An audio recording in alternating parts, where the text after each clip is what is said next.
Oi gente, tudo bem com vocês? Sejam bem-vindos a mais um vídeo para o canal. Para quem não me conhece, eu sou Jamaica Queiroz e o nome desse canal é Organize Comigo. E hoje eu vou começar o estudo desse livro aqui, ó, A Experiência do Lar, juntamente com vocês, tá? Já participei de um grupo de estudo, já ministrei o capítulo de organização e de limpeza. E esse livro, ele fala, né, vou ler aqui o resumo atrás para vocês, que a experiência do lar é um guia para entender princípios essenciais da vida, uma orientação para aprender aptidões vitais para nossos relacionamentos, uma referência de verdades bíblicas eternas, um manual de habilidades domésticas, tá? Então, vai falar sobre o nosso lar, né? Como tornar a sua casa um lugar de paz e amor. Quem escreveu esse livro foi a Dave, eu acho que fala Tuts, com sua filha, Trina, e esse livro é maravilhoso. Um versículo base desse livro é Provérbios, capítulo 24, 3 ao 4. Fala assim: com a sabedoria se constrói a casa, e com o entendimento ela se fortalece. Pelo conhecimento, seus cômodos se enchem de toda espécie de bens preciosos e desejáveis.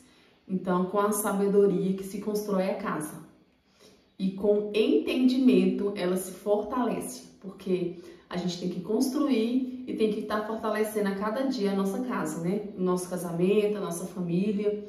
E com os conhecimentos, ó, pelo conhecimento, seus cômodos se enchem de toda espécie de bens preciosos e desejáveis. Então, entenda aqui que pelo seu conhecimento são as coisas que a gente vai adquirindo, os conhecimentos até mesmo profissionais, né? E também habilidades que a gente vai desenvolvendo para a gente estar gerando recurso, e é através desse conhecimento, né, que a gente gera recurso, que vai fazer o quê? Encher os nossos cômodos de bens preciosos e desejáveis, né? Que eu entendo que pode ser os móveis, as coisas de decoração, coisas desse tipo. Concorda comigo, produção? Sim. Bom, então vamos lá para o primeiro capítulo. Eu não vou fazer a introdução, gente. Eu vou direto para o capítulo. No primeiro capítulo fala assim: a mulher sábia edifica o lar. Um versículo bem conhecido da Bíblia. Ele fica no livro de Provérbios, capítulo 14, versículo 1. E o primeiro capítulo desse livro fala a dignidade e a santidade do lar. Com sabedoria se constrói a casa, é o mesmo versículo que eu li no início, né? E com entendimento ela se fortalece, pelo conhecimento seus cômodos se enchem de toda espécie de bens preciosos e desejáveis. O lar é onde o coração se forma. Então hoje nós vamos falar sobre esse trechinho desse livro, para o vídeo não ficar muito longo. A primeira instituição que Deus criou, qual foi? A família. Então, a primeira instituição que Deus criou foi a família. No primeiro lar, no Jardim do Éden, ele estabeleceu a ordem divina para a vida em família, no ambiente dela. Deu instruções específicas aos primeiros administradores do lar, Adão e Eva.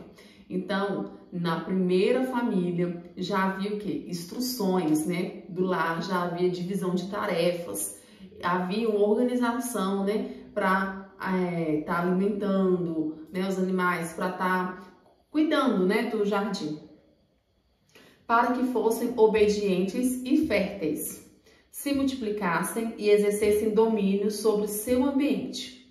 Deus organizou a família e definiu a autoridade e propósito antes de dar a lei e antes de enviar seu filho à cruz. Ao criar para Adão e Eva um lugar de habitação caracterizado por segurança, fartura e realização, definiu uma verdade simples: o ambiente de moradia, o lar, seria o lugar de formação do coração humano.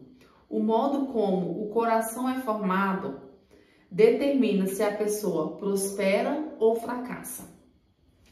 Então, até desde o princípio, né, que está falando, né, que desde o princípio Deus já tinha esse princípio, né? Já tinha esse princípio da família, que dentro do lar, né? Que determina se a pessoa ela vai ser uma pessoa próspera ou fracassada.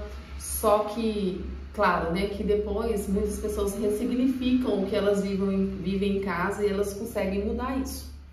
De Cântico dos Cânticos de Salomão, Apocalipse, a igreja é chamada de noiva de Cristo. Essa expressão simboliza a preeminência da família do coração de Deus, uma vez que Deus escolheu o relacionamento conjugal para retratar nosso relacionamento com Ele. Fica evidente que dá grande valor e honra ao relacionamento entre marido e mulher. Ao longo das Escrituras, vemos que Deus conferiu dignidade e santidade ao lugar em que o homem e a mulher vivem juntos, o lar. Então, o nosso lar, ele é sagrado, né? Ele é constituído por Deus, né? Que foi a primeira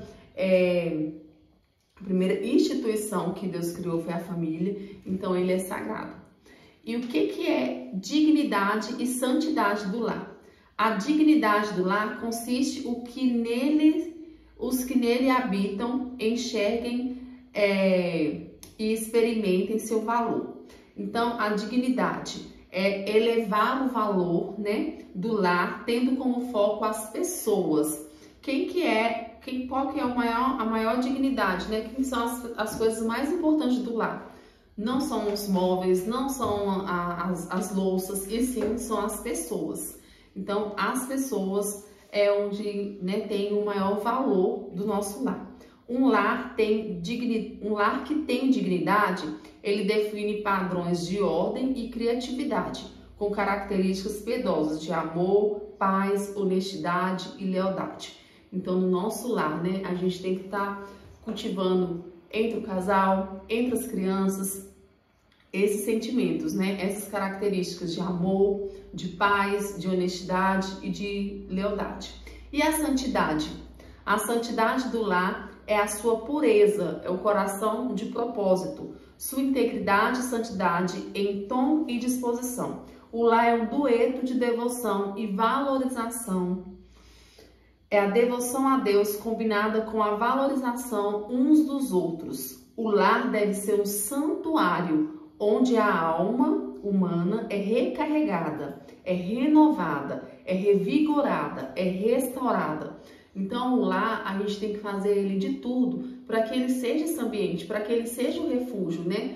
Para que quando o pai chega do trabalho, a mãe, o filho chega da escola, ele venha se sentir nesse lugar, né? Nesse lugar que recarrega, né?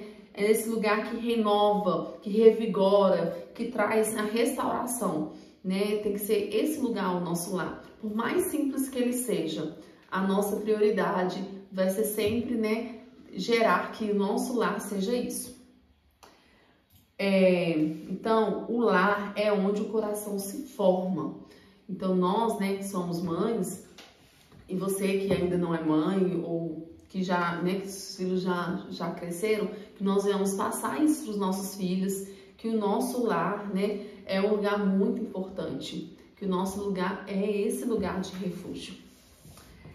O lar, ele deveria ser o nosso bem mais precioso. Então, não é a casa em si, né, o tijolo e tal, e sim é a composição desse lar, né, que são as pessoas que moram ali. Então, ele deveria, né, ser esse nosso bem mais precioso. E eu espero que você tenha essa consciência, né, que o seu lar é o seu bem mais precioso. Que nós vemos, quando a gente pensa nisso, até quando a gente vai limpar a casa, a gente limpa diferente, né? Quando a gente vai limpar a casa, sabendo que o nosso lar é o bem mais precioso que a gente tem, a gente vai limpar, a gente vai cuidar dele com outro olhar. A gente não vai cuidar com aquele espírito de reclamação que muitas vezes nós, né, enfadamos, né, do trabalho doméstico, muitas vezes a gente fica cansada e acontece que a gente começa a reclamar, mas que nós não venhamos reclamar e sim agradecer. O lar deve ser o nosso bem mais precioso. O coração, ele foi projetado para o amor e a paz. quando Deus criou o coração humano, ele projetou para que prosperasse em um ambiente de amor e paz. Então, a prosperidade, ela não é só em questões financeiras, né? Mas em várias áreas da nossa vida, né? A abundância da nossa vida, a abundância de alegria, a abundância de paz, de gratidão, de amor. Então, tudo isso também entra, né, como uma prosperidade na família. Quando não são providas no lar, inicia-se uma busca que se estende por toda a vida e que pode levar a lugares extremamente sombrios. Então, que nós venhamos tornar o nosso lar esse ambiente de paz e amor para que os nossos filhos, né, ou o marido, ou até nós mesmos, mulher, venhamos procurar esse refúgio em outro lugar. Porque às vezes a gente pode procurar em lugares, né, que são sombrios e extremamente, assim, oposto do que o lugar que nós deveríamos estar, que é o nosso lar. Quando a família coloca em prática seu plano para proporcionar o crescimento necessário para cada pessoa que vive no lar, os resultados podem ser maravilhosos. Quando Deus criou a humanidade, formou-a à sua imagem, homem e mulher. Então, que nós venhamos, né, colocar isso no nosso coração, que o nosso lar é um lugar precioso. Toda vez que você chegar do trabalho, que você chegar da rua, você abençoa o seu lar, né? Quando você acordar, você abençoa o seu lar. Deus abençoa a minha casa, que eu venha sentir amor, que eu venha sentir gratidão pelo meu lar, que eu consiga passar isso para os meus filhos, o meu esposo, né? Quem morar comigo, sentir isso também, venha ter essa consideração com o nosso lar. Bom, eu vou parar por aqui, que eu acho que já deve ter dado uns 10 minutos. E no próximo vídeo a gente vai falar sobre mais coisas desse capítulo, que ele é bem grandinho. Vai falar sobre a gente ser a guardiã da paz e tal. Então, eu vou parar por aqui, ó. Vou parar nessa parte aqui. Que o coração, ele foi projetado para o amor e a paz. E que nós venhamos ter isso na nossa casa para que os nossos filhos não procurem isso em outro lugar. Porque a gente sempre vai estar em busca disso. O nosso coração sempre vai estar em busca disso. Senão a gente vai sentir vazios, tá? E esse vazio, às vezes a gente fica procurando em outro lugar. E ele tem que ser preenchido na nossa casa. É isso aí. Quando Deus criou a imagem, né? Isso eu já falei. Então tá, assim Deus criou os seres humanos, para terminar, Gênesis 1, 27 a 28. A sua própria imagem, a imagem de Deus os criou, homem e mulher os criou. Então Deus os abençoou e disse, sejam férteis e multipliquem-se, encham e governem a terra, tá? Então, que nós venhamos tomar posse dessa palavra, amém? Tchau pra você. Se você ainda não é inscrito no canal, eu te peço para você se inscrever nesse canal, assistir outros conteúdos que tem aqui. Deus abençoe grandemente a sua vida e a sua família. Amém? Tchau!